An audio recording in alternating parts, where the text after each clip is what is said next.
We're going to do a bonus episode of the Submission Mindset podcast. I'm sitting here with Nahum, Yes, my co-host of the show. And I saw this post by Heath Pedigo from Pedigo Submission Fighting, better known as Daisy Fresh, right? These competition fighters have become very well known in the jiu-jitsu community, and they've just done a lot of competing, a lot of winning, and getting a lot of attention outside of like the dominant schools like Atos and some of the bigger name programs out there. And they've done really well, and they won 2023, 2024, 2025 Pan Novice Team Championship. And I saw a post from this morning that Heath Pedigo put up. I do have a lot of respect for Heath Pedigo and what he's built with the Daisy Fresh team. And I know that they get a lot of popularity on social media. But it's pretty cool because he's just a regular guy who just loves fighting, loves wrestling, loves jiu-jitsu. And I could kind of relate to that and how he came up, and he didn't have somebody to really show him the way. He just kind of just found his way. He just figured it out. And I just have a ton of respect for people who just figure it out. Yeah. And he just kept at it, and now his team is just a badass squad. And I don't know, what are your thoughts on Daisy Fresh? What do you know about it? That's definitely one of those teams where you want to emulate. You wish you could emulate. You know, I always make the joke because I'm a fiance now. For my fiance listening to this, right? Very happy, a very happy fiance. But I always make the joke that my life would be so easy if I was single, because I would just take the Daisy Fresh approach and then just, go and live at a 7th generation. You use her bathroom, I'll get a little membership at Planet Fitness to shower in, and I would definitely love that approach, not have to worry about any overhead, any bills, just dedicate my life to jiu-jitsu. But it's not the case. I wish it was, but at the same time, I love my fiance and I'm very happy. So we just got to take a little different approach. But that's one of those teams where it's just, man, what they've done, how they've done is such amazing. Yeah, and their product is really good. Mm-hmm. Man, they've had some great fighters come out of there, and they've won a lot of medals, and they've just done really well. And just a bunch of people love jiu-jitsu. And I felt like our 7th generation, when we were at the old spot, we kind of had a Daisy Fresh feel because we had just a bunch of people, a bunch of misfits training jiu-jitsu and just having a good time in this really ugly spot. And kind of like their laundromat that they had. And now they have a really beautiful facility, and they've come up, and we have a very beautiful facility as well. And definitely come check us out. You're in the Fresno Clovis area. Heck yeah. Here in the Central Valley, man, come check out 7th Generation Jiu-Jitsu. And we do not have drop-in fees as well, just like this program. Anyway, he posted this. I want to read it to you, and I want to get your take on it. So he says, when I was a white belt, I traveled alone, competed alone. My team was actually in the city for the tournament, but I was the only one who competed that day, so nobody came. I understand, but I wanted to change that. For most, it's easy to type the words team and support. It's also easy to be annoyed, frustrated, and criticize 30 people at every match for even white belts because you're on a team where people go to enjoy themselves and don't show up for anyone else. We continue to win and build with the simple rule in our affiliation: treat everyone the same. The white belts will be black belts one day if they simply stick around. Creating an environment where they feel like they are working and building towards something bigger than just them is huge. I feel sorry for people on teams who don't get to feel what being a part of a real team feels like. Most will never even know that they aren't on one. Everybody matters. Treat everyone the same. And I think what he's saying, at least what I'm getting from it, is the fact that they just won. They've been winning all these years. they're winning the big titles now. And so anyway, so what do you think of that? This idea of team building and treating everybody the same. Just want to get your thoughts. No, I love it, and I agree 100%. A lot of people join a jiu-jitsu gym to be part of a community, right? To take part of something that's bigger than themselves, and just treating everyone the same, regardless if they're a black belt or a white belt, or regardless of their goal. If their goal is just to, go lose some weight, or to be a world champion. I feel like when you walk into the door and you join the gym, it makes us all equals because we're all there to better ourselves, regardless of the goal. So I agree 100% with his message in terms of being there for every single person, regardless of what their goal is, right? So even if it's just your first match or your 101st match, right? If you're able to go and, especially if you're in the town, you go there to show the support because you want them to feel as good as how you feel when people show up for you. Yeah, no, definitely. You had mentioned, we were talking about this earlier, about how some gyms where people just feel completely ignored, Yeah. how you train there for a long time, and the one story about the coach that didn't even know the person's name. Yeah. Can you tell that Yeah, story? so one of my friends, hit her son wants to be a professional boxer, and they signed him up to a team, a gym here in the Central Valley that has a great pedigree, has been around for years, and that's the gym that I would always recommend because it's the one I know the most, right?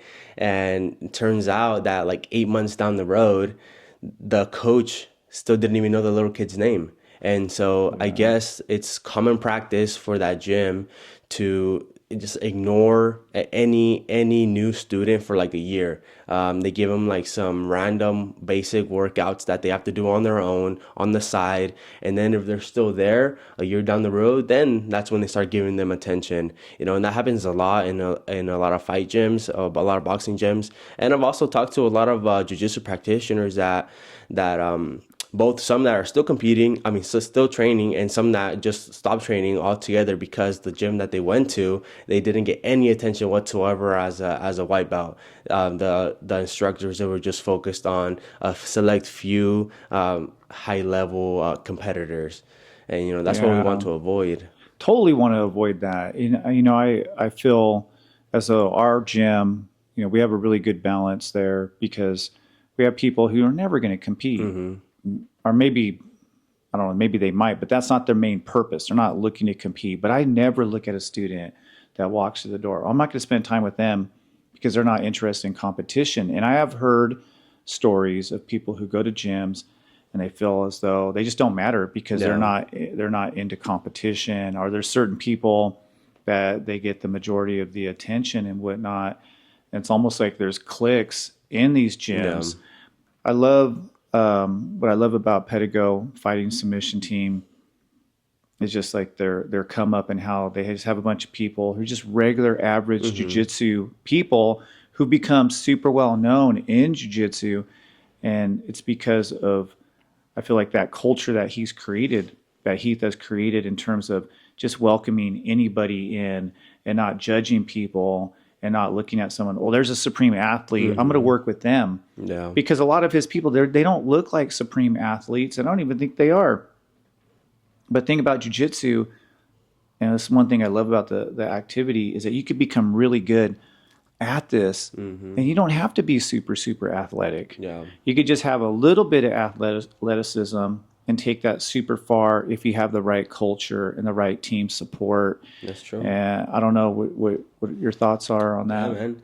That's what's great about jiu-jitsu. It's for everyone, regardless of your body type, you know, and also disabilities.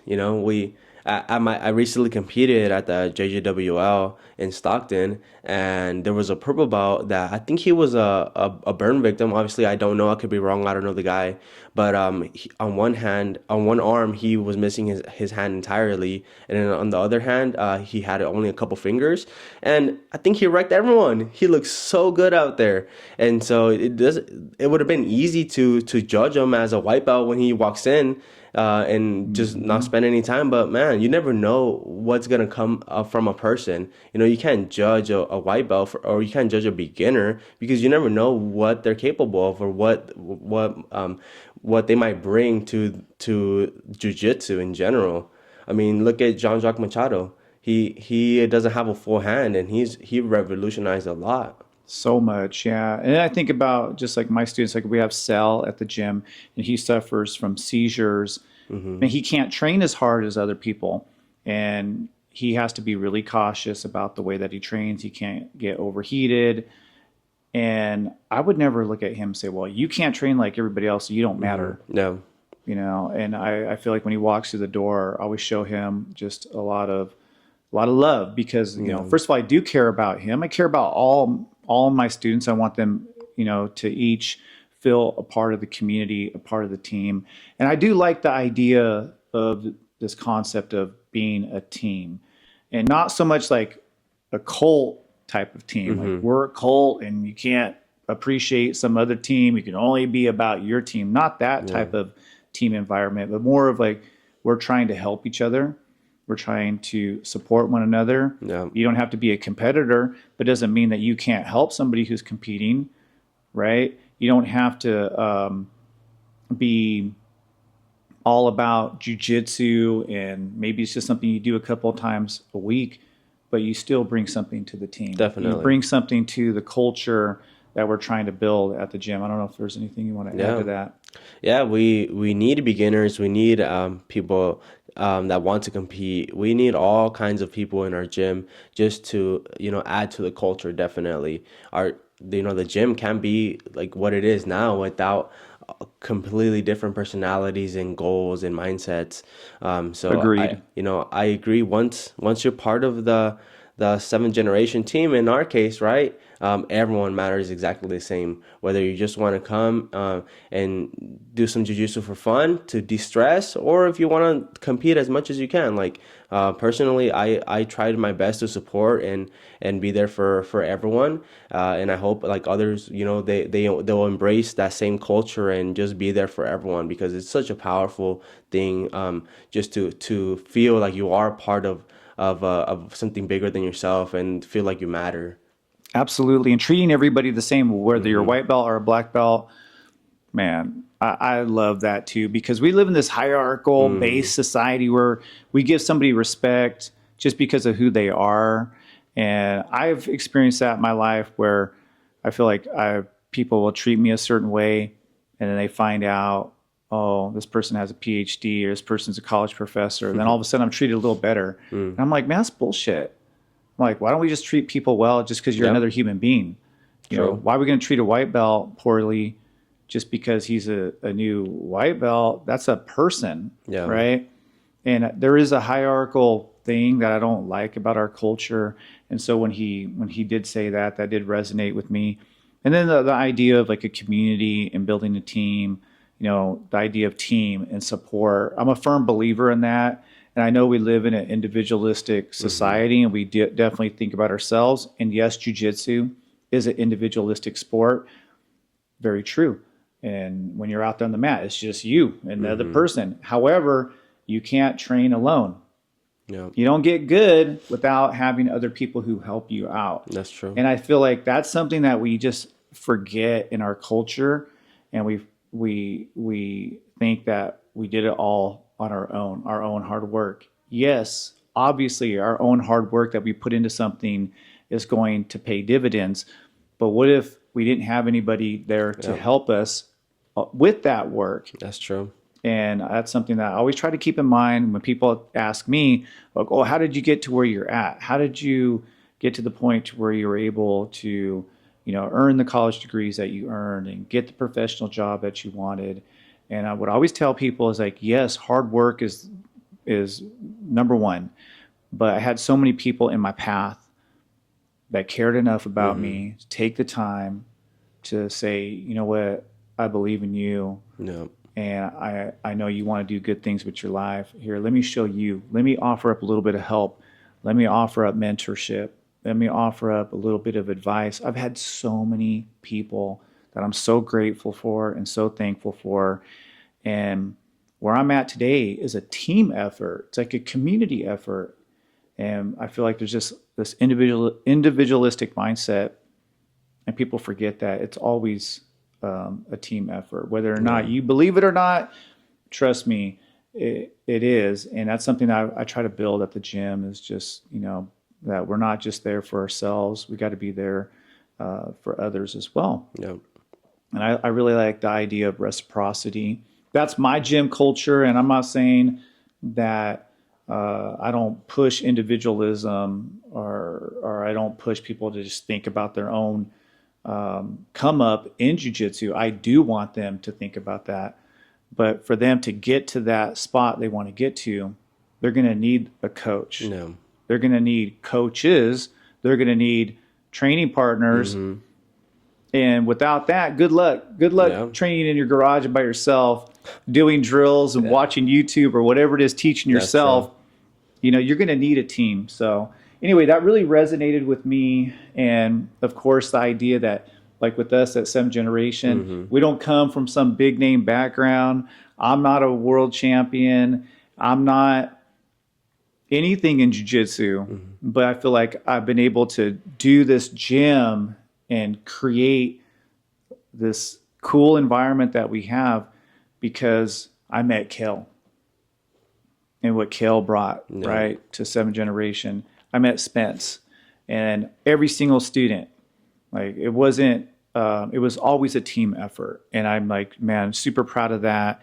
And, creating 7th Generation just has involved so many amazing people. Coach Dave, right? Without him, our gym wouldn't be the way that it is. No. And so is this something that I dreamed about, wanted? Absolutely. But this idea that I created 7th Generation on my own, hell no. There's so many people like yourself and so many others that have brought so much to the community that we've built. And anyway, I just wanted to talk about it. And I don't know, I want to get if you have any more thoughts on it. No, just a little recap, man. Just do what you can for the person that's training alongside you, There's a lot of times where I wish I had someone to train with. And like you said, you can't do it on your own. If someone's competing, it's in your town, man, just show up for them. It's a great thing to enjoy that post-fight meal with the people that showed up and just, appreciate their support. And it's at the same time, it's good to be on the other end. It's good to go up there and see someone fight and then enjoy the meal, like, praise them for their courage and what they did regardless of the outcome. It's just such a great experience on both ends. And I've been fortunate enough to find your gym and experience both being a part of giving support to someone that's competing, someone that's learning as well, and being on the receiving end on being taught, being welcomed the first day, and then people coming up to my tournaments to compete, to watch me compete. Sometimes they, like Antonio, recently he drove 2 hours just to come support. Like that's amazing. Like, and it made me want to go out there and do that much better just because of the support that he provided. And he was not obligated to, and it was just out of the kindness of his heart, out of his camaraderie, and that culture that's been implemented in the gym. Man, no kidding. And I'm glad you brought him up because he's a great example of the support system that we do have. And he didn't have to drive all the way up there, like you said. And he just wanted to come up just because he wanted to be supportive. And I love the fact that we have people like that. Anyway, that's the gym culture that I want to continue to build. Definitely. And I just think the Daisy Fresh system, whatever you want to call it, that type of come up is like much love and respect to them, what they've been able to build. And they have a bunch of people who are just doing amazing things in jiu-jitsu. And it also shows that you don't have to come from some big name school to be really good at jiu-jitsu. You just have to build a culture of competition, along with team support, along with just believing that you can do something big. Definitely. And just that belief alone. And I was reading up on his story earlier in the week, Heath, and just like how he just, it took him a while to figure it out. But when he did, look where he's at today. That's true. So anyway, I think his story fits in perfect to the Submission Mindset podcast. Definitely. And for all my 7th generation students out there, just know that you matter a lot to our community. And it doesn't matter if you're a white belt, you just walked through the door a week ago. Trust me, you matter as much as the next person who's been training there for 5 years. Yeah, that's true. White belts matter. We may make fun of your spazziness at the beginning, but we still love you. We need your white belts. Yeah, we may not want to roll with you for the first couple of months, but we want you to keep coming through the door. Yeah. We'll do one on the spazzy white belt. Make sure to do a Submission Mindset episode on the spazzy white belt at some point in time. Yeah. This is Dr. B. I'm Nahum. All right, the Submission Mindset podcast micro episode. We just want to do something real brief for you all as a bonus episode for you. Till next time. Stay rolling. Later.